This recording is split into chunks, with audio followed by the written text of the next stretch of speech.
Hi everyone and welcome back to the Bods. If you haven't already, don't forget to subscribe to our channel. You join me today for an update on the backlog decluttering. So last week I did a video showing cupboard number 1. This week we're going to head up to cupboard number 2. So let's get straight into it. So we're back up in the Lego City and we are looking at backlog cupboard part 2. This one has drawers in it. Drawers are mainly just full of parts and built sets, so I'm not going to bother looking in there. I'm going to go through this pile and then I'm going into like the Narnia bit and through this bit. So I'm going to do the same thing as I did last week and just like take a picture of every single set and make some choices. Do we need it? Do we keep it? Does it need to go somewhere?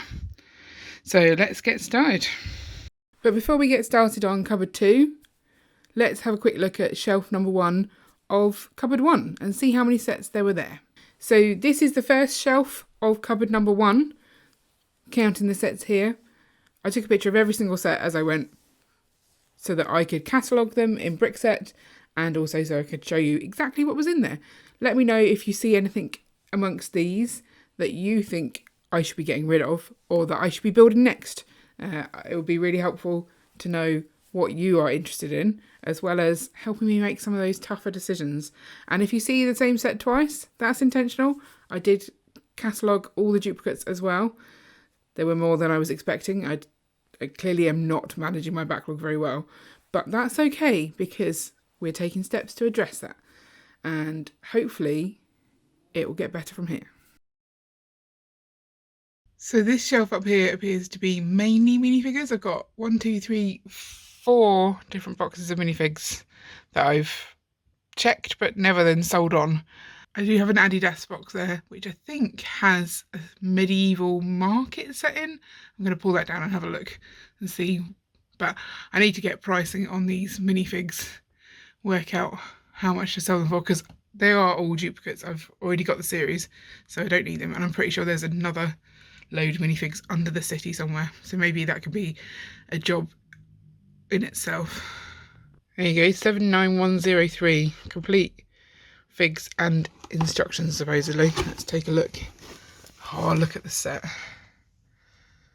I mean, it's not 79103, it's 10193. That's confusing. Who knows what 79103 is? I'm gonna have to look that up. But this is what I was expecting to be in here. It's a beautiful looking set. I think when we bought it, look, it's all just in bags of colours. It smelt quite heavily of like smoke, which we didn't realise at the time, but I think it's okay now. Maybe we should get that built or sold. Do we need it? Oh, tricky decisions, very, very tricky decisions. So I'm using Excel to keep track of the Lego that I've got to sell, and I've put all the set numbers in, worked out the prices that I may have paid and how much they are currently worth on Brickset. And that doesn't seem too bad. I'm trying to find out sometimes the prices I paid involves a bit of investigative work. If it's too hard, I'm not going to bother. It's fine. But the figures are just very time consuming, I feel.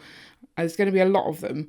And trying to know exactly the right price to put things up as is a lot. If you sell minifigs, or in fact sets, please let me know how you work out the prices, because I'm struggling a little. I've been looking at the Bricklink lowest UK price because I figure that's what I should be basing it on. But then sometimes the average price in the past so the sales in the last 6 months, it's wildly different, or it's quite a lot different, like £23 for the Fright Night as well. I don't know if I can comfortably sell something for like 20 quid when it's a minifig, but if it's worth 20 quid, I probably should be selling it for that. I don't know. It feels hard, and especially at the moment because of the recent Wolfpack drama. I don't want to rip people off, but I also would like some money to spend on new Lego sets to not feed the backlog, but when I need more stuff, or for projects like mocks and stuff, because they're super expensive. So I don't want to undervalue it, but I want to be reasonable. How do you do that? Let me know, people. So shelf number 2 had a lot of gift with purchases on it. A lot of them I do fancy building quite a few of them, especially like all the houses of the world and things, and the ones that will fit in the city. But some of them are duplicates. They got pulled out of the cupboard. They're no longer in the cupboard. They will be sold. I will sell stuff. Honest, I will. There was a lot of dream sets in there. Ian and I are going to have a sit-down conversation about what we're doing with the dream sets, because they were just really appealing. Colourful parts, lots of funness, and great prices. But I don't think we have a real plan for them. So we really do need to make a plan for the dream sets. And if you listen to our podcast this week, you know that Ian thinks we should get rid of sets if they've stayed in the cupboard too long.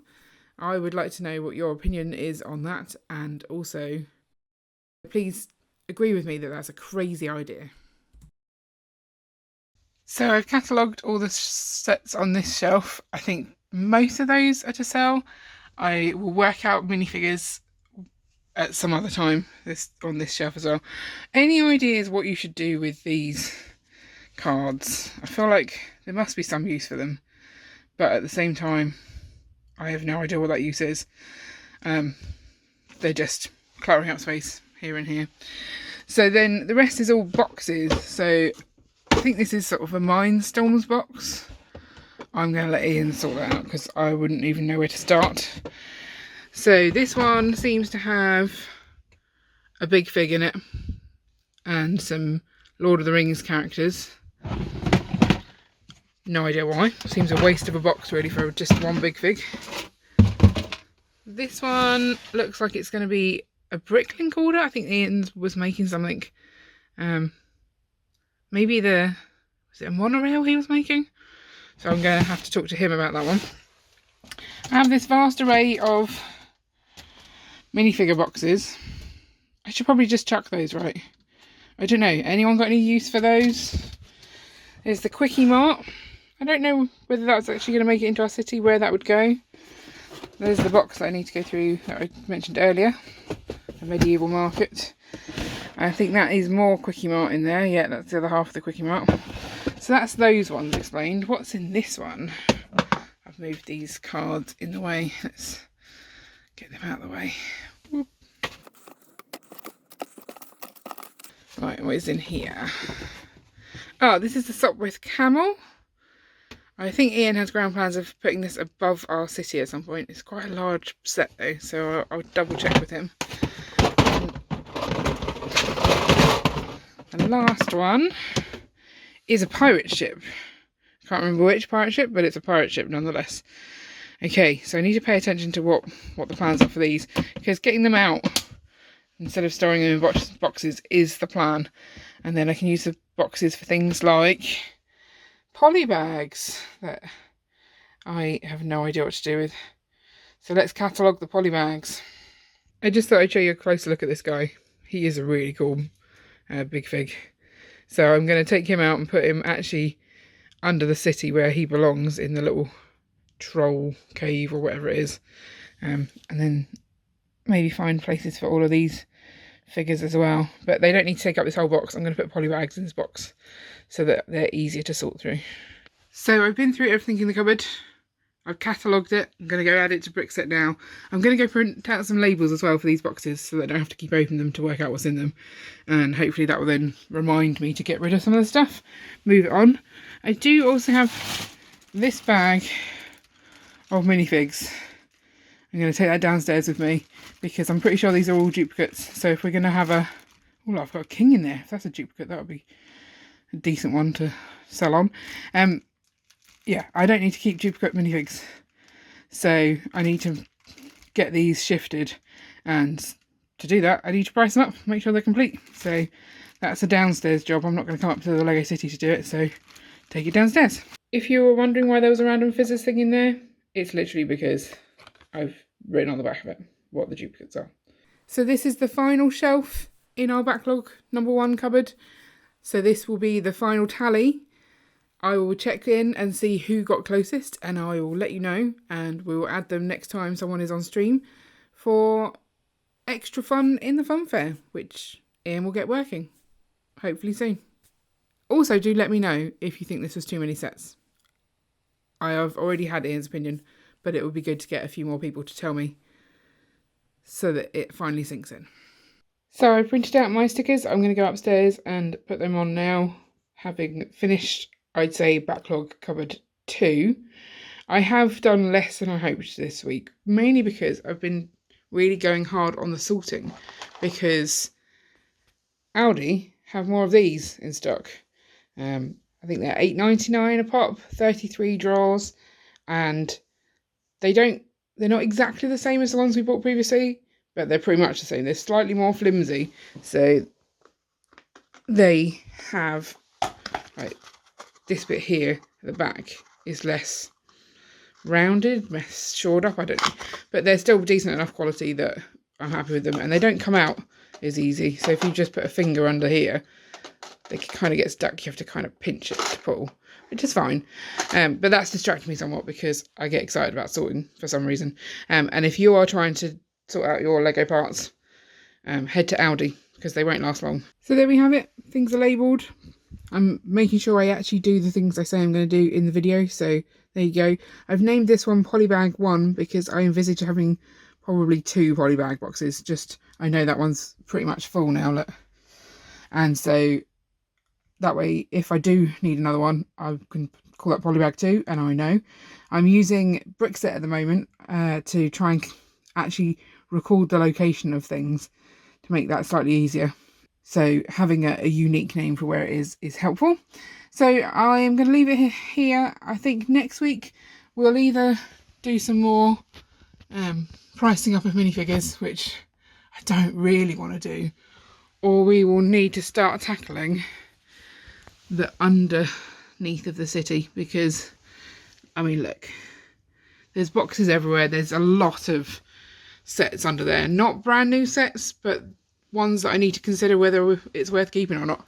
So I need to do that work, and that's going to be a lot of work, but I'm determined to get this under control and have plenty to sell at that first brick festival that we do, which will hopefully be, I think, May. We're looking to do that. Let me know if you agree with the methods that I'm using at the moment.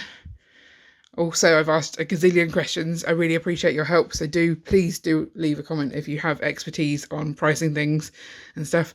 And I will let you know if you were the closest to how many sets were in the backlog. It was quite a lot.